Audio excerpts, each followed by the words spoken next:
Ahoj, já jsem Peppermintka a vítám vás u dnešního videa.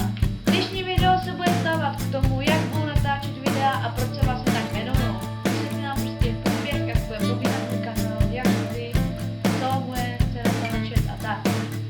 Ale než tak natáčím to na foťák, prosím vás, napište mi do komentářů, nedislajkujte mě kvůli tomu, že nemám takovou kvalitu jako nějaký jiný youtubeři, kteří mají třeba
třeba minus 8 stupňů, jak je teď venku počasí zimně. Jinak za 2 týdny, přesně za 2 týdny jedu na lyžařský výcvik, takže tam budu se snažit shromažďovat jakýkoliv videa, jak jsem, budu se prostě snažit. Ale hlavně budou záznamy z chaty, jak děláme o osobním volnu.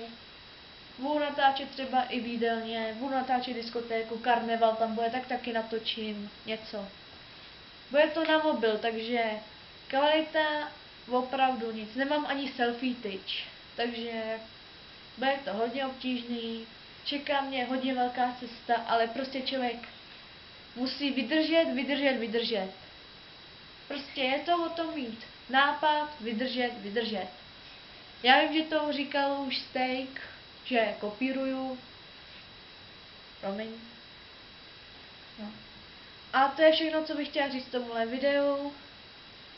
Pokud se ti video líbilo, dej like, pokud ne, dej dislike, což bude většina. Popřípadě nějaký komentář nebo sdílej. A ukaž to třeba svým kamarádům, aby třeba byly další lajky. A čau u dalšího videa a nazdar.